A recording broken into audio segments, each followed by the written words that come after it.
Thank you, Steve. Let me get my screen pulled up here. Just one moment.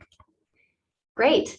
So thank you, Steve, for that introduction. It was really wonderful to hear the prior speaker and all of the knowledge that she was also bringing to the space. So welcome to everyone. My name is Keyla Waslawski.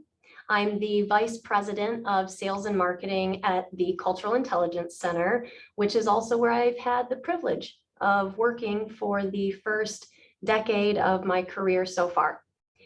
Today, as Steve mentioned, we are going to talk about leveraging something called cultural intelligence, or CQ, to build a culture that retains the talent it attracts.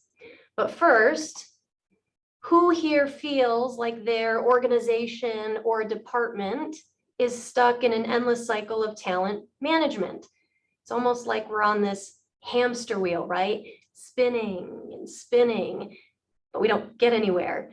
We find talent, but we're worried about ensuring that talent will fit or be included. We grow talent internally, right?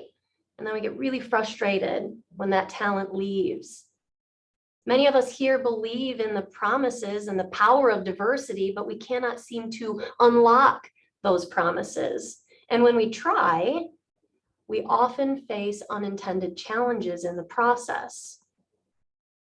Let's talk about a few of those challenges, and I'm sure many of you who are here have experienced or observed some of these challenges. I certainly have in my time here with the center, starting with diversity fatigue.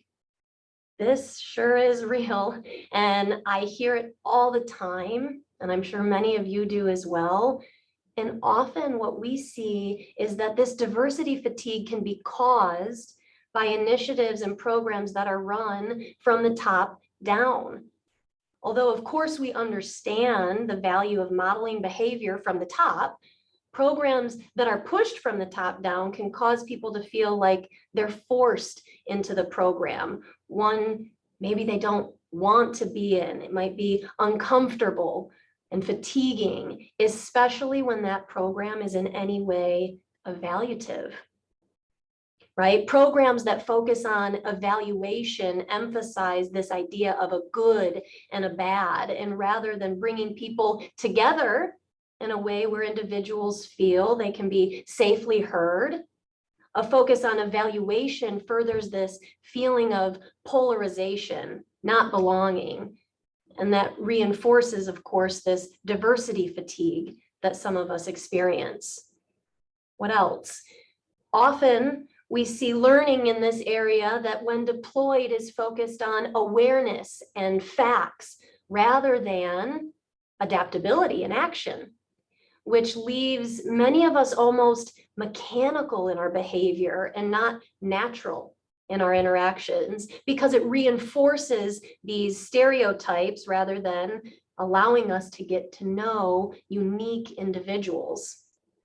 And finally, this was just talked about by the prior speaker, today's modern managers are tasked with not only growing the diversity of their teams, they also have to ensure the success of their departments and functions, because just as it's a given that more diverse teams are more innovative, they're more productive, what we rarely talk about are the frustrations that come with bringing a group of people together who think and work very, very differently. For a lot of us in this room, it's this exact frustration that makes the tension between diversity and also performance so strong. The expectations really seem quite impossible, especially without support, and that leaves our managers feeling very burned out. In fact, this is my own personal story. I remember when I first started with the business, I ran the operations side, and I remember when I'd run my operations meetings about once a month, I asked my members to bring status updates about their projects, share where they needed input from the group, and provide any relevant updates for the group. And I often found myself making decisions in these meetings and delegating tasks to different members of the team. But there was one member who, no matter what the decision, would nod her head, agree, and offer very little of her own input. And then following the meeting, she never approached our project in the way we agreed on during the meeting. It was driving me nuts. And it was really starting to frustrate me and burn me out. I was expected to finish projects as the leader of the department, and I couldn't seem to get on the same page as my team. How could it be that we were nodding together in this meeting, and then what we agreed on was not happening? And this story does actually have a great outcome once I myself learned the secret ingredient, but we'll talk about that in a few minutes. Let's start by looking at just a few numbers. For those of you who resonated with some of the frustrations or challenges that I shared, burnout, diversity, fatigue, or even those who resonate with my own personal story, you are certainly not alone. And you probably won't be surprised by some of the statistics you see here on screen. The Bureau of Labor Statistics found, just released in their March 2022 issue, an increase of almost 90,000 quits. This is people who are voluntarily leaving their job in the professional and businesses service industry. With one of the leading factors, according to a recent survey by Deloitte, being a lack of inclusivity within an organization's culture. But we know this, right?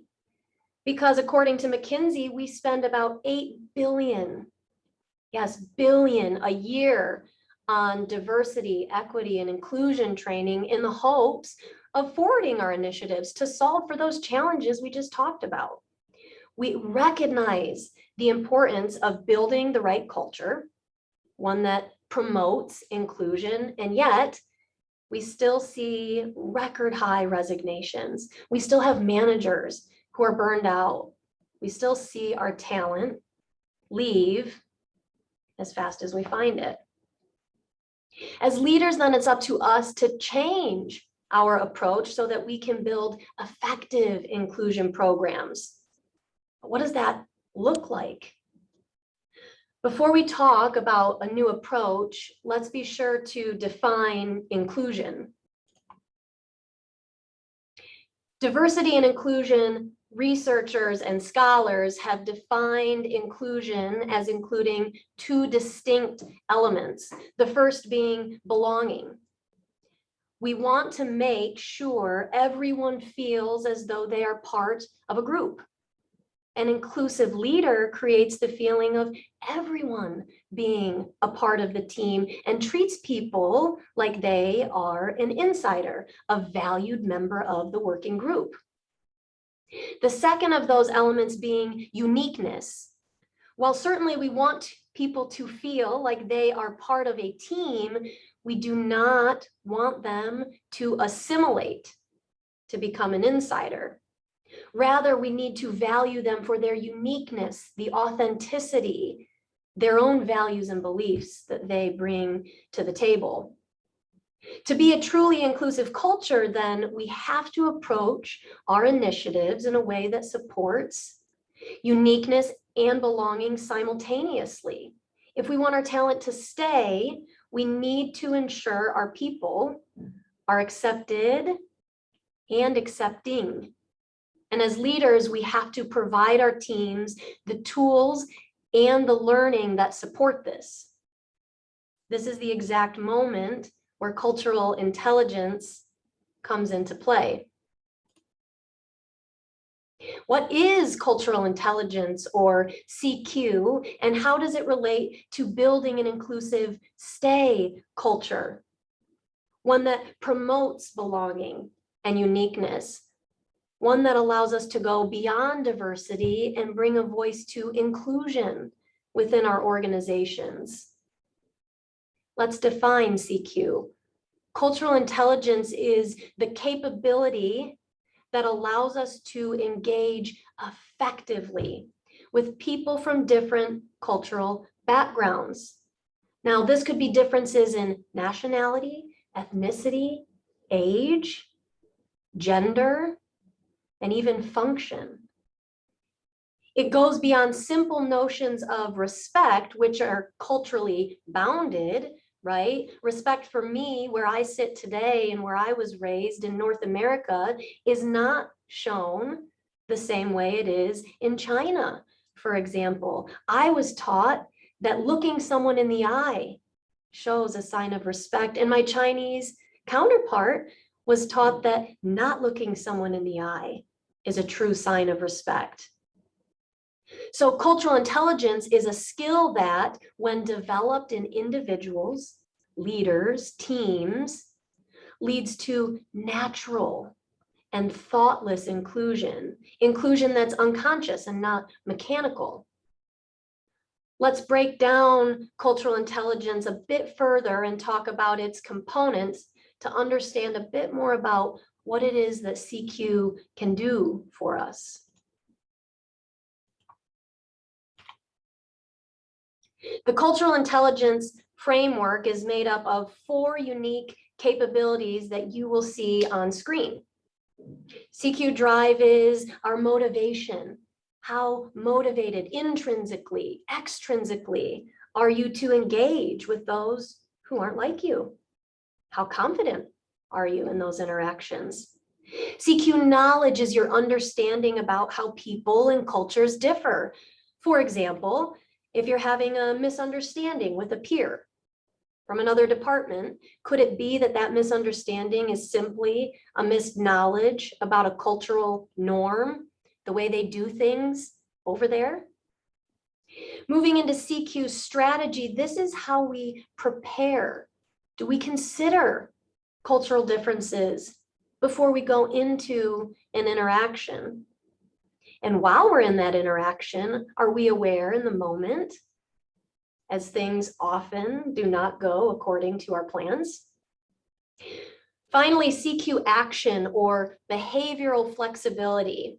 Do I change the rate of my speech, my tone, my verbal and nonverbal cues, like how close or far apart I may stand when I greet someone? When pulling all 4 of these together, cultural intelligence allows us to build the foundation of an inclusive culture where individuals and teams feel they belong as who they are, because it taps into what's personal in each of us, our own motivations, knowledge, our values. And unlike other measures, which are relatively fixed, research shows us that cultural intelligence is malleable. For those who want to, CQ can be developed and enhanced, which leads us to an opportunity. An opportunity to set the foundation for the culture we want to create. The 4 capabilities of cultural intelligence uniquely allow us to cultivate the curiosity we have about differences in ourselves and others, rather than hiding from them. It allows us to consider our differences as only one source of knowledge, but not as a promise of who we are. With CQ, we can be intentional about our interactions, not simply reacting while we're in the moment and hoping things go well, which usually is not the case. Finally, and perhaps most importantly, CQ allows us to flex without changing who we are. We can focus on staying true to ourselves while giving others what they need. In other words, we can emphasize the platinum rule.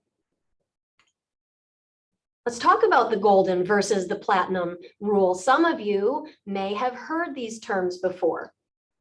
Others, perhaps not. Let's define them. The golden rule, this is a focus on my needs, doing unto others as I would have done for me. The platinum rule, on the other hand, focuses not on my needs, but on the needs of others, doing unto others as they need, not as I would desire. Focusing on the needs of others will allow us to reinforce a sense of individual uniqueness. Remember, that's one of the elements we talked about of inclusion. And developing cultural intelligence allows us to effectively promote a sense of belonging, acceptance, addition within the various cultures we find ourselves in. In addition to raising up others, research has found a multitude of other outcomes of individuals with higher levels of cultural intelligence. Based on almost 2 decades now of research in over 160 countries and 200,000 people surveyed globally, we know that those with higher levels of cultural intelligence are better able to adapt. They make better decisions, right? They have a bigger picture perspective. They negotiate more effectively because they're thinking about planning, strategizing before they go into an engagement. They foster environments of trust and idea sharing because as leaders, they understand how to get the most out of the unique voices at the table, which makes them more effective leaders. And the list goes on. In fact, many of these outcomes are very similar to the promises we think about when we consider diversity, right? Better decisions, innovation, creativity, idea sharing. In other words, cultural intelligence allows us to unlock diversity's promised to us by allowing us to bring a natural and unconscious approach to inclusion, one that's flexible, one that's personal. Cultural intelligence provides us this mental model for understanding and responding to complex multicultural situations.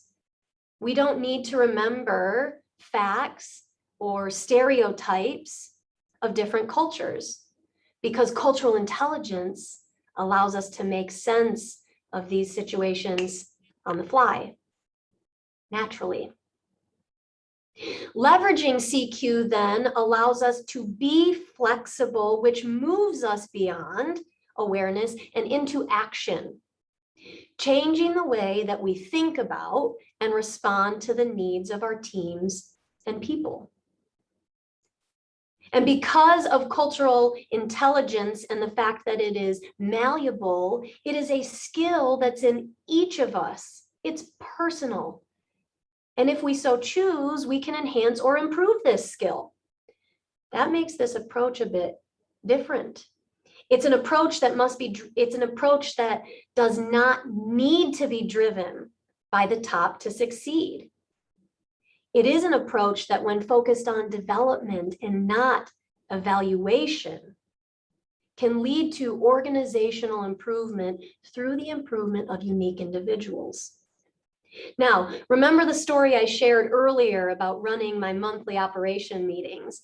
As I began to develop my own cultural intelligence as a leader, I learned not how to manage those meetings differently, but rather how to leverage the different voices I had at the table. I did some research into my particular employee's cultural values, and I found that she prefers to follow a chain of command, a hierarchy. She does not like to speak up if her opinions goes against those of the group. And rather than trying to change this about her, I adapted or flexed my own behavior in our meetings. I asked my colleague following our meeting to send me her understanding of our agreement in writing. And this simple change changed everything. It allowed her to have a voice, but in a way she was comfortable to share. It allowed her not to disagree in person, but in the safety of our one-on-one interaction. So let's talk about best practices, how we can leverage cultural intelligence to build our own cultures that retain talent. First, we must focus our learning on differences beneath the surface. Although it's easy to discuss the things we see, like our skin color, our gender, our age, those differences tend to be polarizing. If we focus on differences at the core, how we're raised differently, even in our own homes, neighbor to neighbor, it allows us to take a culturally intelligent approach and focus on who we are, not how we look. Second, we have to provide people with the tangible skills, not just awareness. If we want to change and get better, we have to develop the skills or the cultural intelligence to do so. And we can't stop there. We have to measure the development of those skills and promote accountability and safe spaces to practice, because CQ doesn't change overnight. We need to adopt a practice of stay interviews to get at the core of why people stay rather than simply why they leave. We need to focus on adding to our culture, not bringing in people who fit.